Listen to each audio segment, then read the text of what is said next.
ঘুম থেকে ওঠা অভ্যেস হয়ে গেছে সকাল সকাল। তো ছুটির দিন আজকে, স্যাটারডে আর সানডে আমার ছুটি থাকে। আজকেও ঠিক ঠিক সময়, যেই সময় ঘুম থেকে উঠি সেই সময় আমার ঘুমটা ভেঙে গেছে। তারপরে উঠে বাবার সাথে, বাবা আজকে বাড়িতেই ছিল, বাবার আজকে ছুটি। তো কি করব, বাবা আর আমি একটু গল্প করছিলাম, তারপরে মা উঠলো, তারপরে তারপরে এবারে রান্না বান্না শুরু হলো, এইসব শুরু হলো আর কি। তারপরে তিনজনে মিলেই এই রিলেটিভদের একটু ফোনে কথা বলা এইসব করছিলাম। তো আর অনেকক্ষণ আগে আজকে বিশেষ ব্রেকফাস্ট করিনি, একটু কেক খেয়েছি আর বিস্কুট খেয়েছি, এই খেয়েছি। আমরা তিনজনেই এই ব্রেকফাস্টই খেয়েছি আজকে। আর বাবা রুটি খায়নি, কেক আর বিস্কুটই খেয়েছে। সেজন্য রুটি করেও নি মা, সেজন্য রুটি আজকে বন্ধ।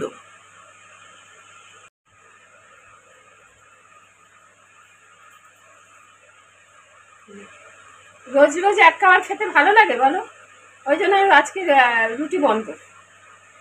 আজকে রুটি বন্ধ করেছি। সকালবেলা আর ইচ্ছা করলো না যে রুটি করি, একটু আসলে আমি একটু বেলা করে উঠেছি। আর আজকে ওই যে সময় খারাপ হলে মানুষের সব খারাপ হয় না, আজকে আবার পায়েলের ফোনের কি যেন গেছে, সিম খারাপ হয়ে গেছে, ফোন চলছে না। ওইটা নিয়েই শুধু ওরা দুজনে মিলে কেরামতি করছিল, যে বুঝতে পারছে না যে ফোনটাই খারাপ হয়েছে না সিমটা খারাপ হয়েছে। ওটা নিয়ে আর কি আবার দোকানে যেতে হবে, ঠিক করতে হবে, কি মানে নতুন সিম হয়তো নেবে, সেগুলো আবার পোর্ট করতে হয় না।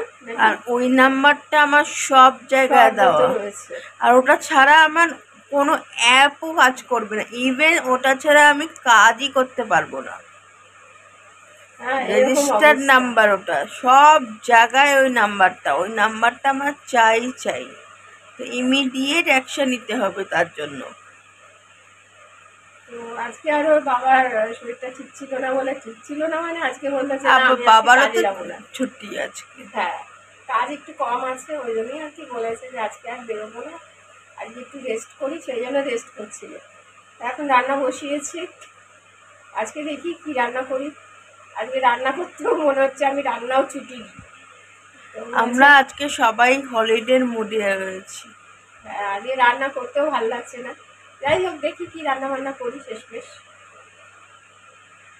না রান্না বসিয়ে এসছি, এখন যাই।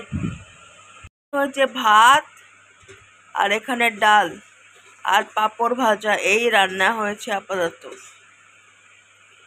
আর হয়তো একটা তরকারি করবে, তাই তো?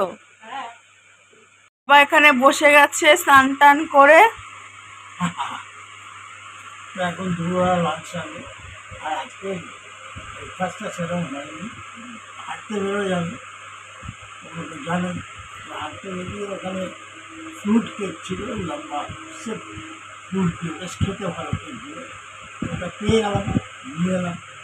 আজকে রুটি খাইনি, ফ্রুট কেক, বিস্কিট আর চা, ব্যাস।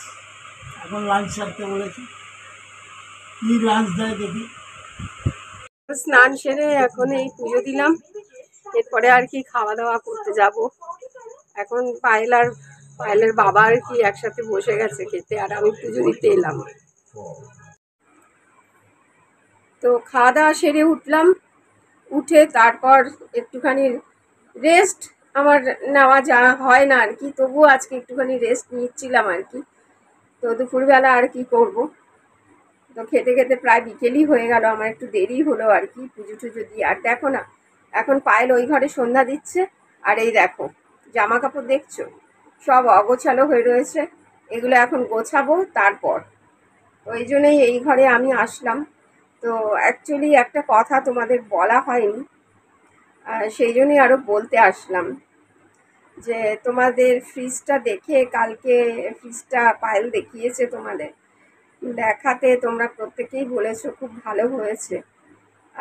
কিন্তু সত্যি কথা বলতে ফ্রিজটার প্রয়োজন অবশ্যই ছিল, তার কারণ ফ্রিজটা দিয়ে প্রচণ্ড জল পড়ছিল, ফ্রিজটা ঠান্ডা হচ্ছিল না, অনেক কিছু প্রবলেম হচ্ছিল। কিন্তু তবুও আমি বারণ করছিলাম যে এখন কেনার দরকার নেই। তো যেহেতু এটা অফারে একটু পাওয়া গেছে আর কি, অফারে তো একটু কম থাকে। অগাস্ট মাসের 15 আগস্টের অফার আর চলছিল আর কি দোকানে। তো সেই অফারেই এটা ইএমআই কেনা হয়েছে। তো ফ্রিজটা এসেছিল, আগেই এসেছে, তারপরে তো এরকম চোটটা গেছে আমরা তো বুঝতে পারিনি। আর এরকম হবে সেটা পায়েলও বুঝতে পারেনি। আর যাই হোক, ও এখন ভুল করে ফেলেছে, এখন কিছু তো করার নেই, যেটা হয়ে গেছে। তবে জানি না, ঈশ্বরের কাছে প্রার্থনা করছি যদি টাকাটা পাওয়া যায়। খুব চেষ্টা করছি যোগাযোগ করার তাদের সাথে। তারাও বলছে যে দেখুন একটু দেরি হবে হয়তো। অনেকে পেয়েছে, কথাটা বলেছে।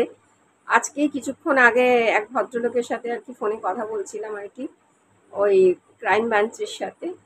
তো সেই হিসেবে ওনারা বললো যে অনেকে পেয়েছে, দেখুন প্রসেসিং হচ্ছে, হয়তো আপনার কপাল ভালো থাকলে হয়তো পেয়ে যেতেও পারেন। তো আমরা তো চেষ্টাই করব যাতে আপনি টাকাটা পেয়ে যান। তো দেখো, আমরা নিম্ন মধ্যবিত্ত ঘরে না, মানে অল্প টাকাই হোক আর বেশি টাকাই হোক, চোর যাওয়া মানে না খুব কষ্টের, খুবই কষ্টের। আর 10,000 টাকার ওপরে চোর যাওয়া এখনকার দিনে, আর এই পুজোর সময় বুঝতেই পারছো, মন মেজাজ খুবই খারাপ। কিন্তু তার মধ্যেও অনেক সময় হয়তো দেখবে ভিডিওতে একটু হেসে কথা বলি। অনেকে হয়তো তোমরা ভাবতে পারো যে আপনি কি পাগল, যে আপনার এত কিছু হয়ে যাওয়ার পরেও, এত সর্বনাশ হয়ে যাওয়ার পরেও আপনি হেসে কথা বলেন। আমার মনে হয় দেখো, সবসময় যদি আমরা দুঃখ দুঃখ দুঃখ দুঃখ করি না, তাহলে তো সবসময় আমাদের দুঃখেই থাকতে হবে। দুঃখের মধ্যেও যদি আমরা একটু হাসি না, তাহলে শুধু নিজের মন না, আমার মনে হয় শরীর মন দুটোই ভালো থাকে। আর আমি যত চিন্তা করব, দেখো চিন্তা করে কিন্তু আমি কিছু করতে পারবো না, সমস্যার সমাধান কোনোদিনই হবে না। কপালে যেটা লেখা আছে তোমার সেটাই হবে, তার বাইরে কিন্তু কিচ্ছু হবে না। তো আমার কপালে এই লেখা ছিল যে পুজোর আগে এরকম একটা সর্বনাশ হবে। আমি তো চিন্তা করছি, বুঝতেই পারছো, ইএমআই কিনেছি, ইএমআই শুরুও হয়ে যাবে। তো কিন্তু কি করবো বলো, এখন এত কিছু তো আর ভাবনা চিন্তা করলে তো আর আমি কিছু করতে পারবো না, আমার সমস্যার সমাধান হবে না। তো এর মধ্যেই কষ্ট করে আমাদের চালাতে হবে, চলতে হবে, মনকে বোঝাতে হবে।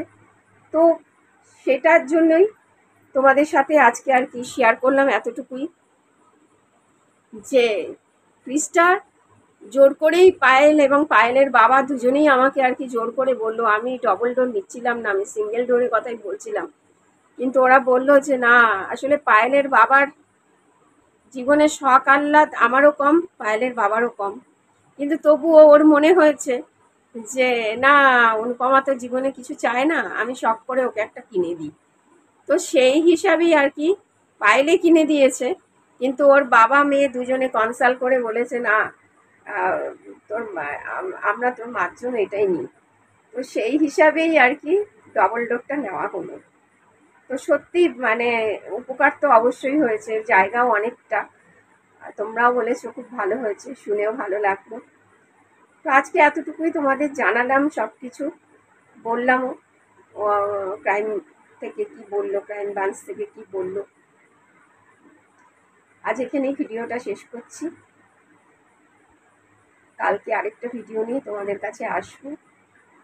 চেষ্টা করছি গো হাসি মুখে আসার, কারণ মন খারাপ করে কোনো লাভ নেই। যত মন খারাপ করব তত মন শরীর দুটোই খারাপ হবে। সেই জন্য এখন ভেবেছি ভাবনা চিন্তা আর করবো না, যা কপালে লেখা আছে তাই হবে, ঈশ্বর যা চান তাই হবে। নমস্কার, টাটা।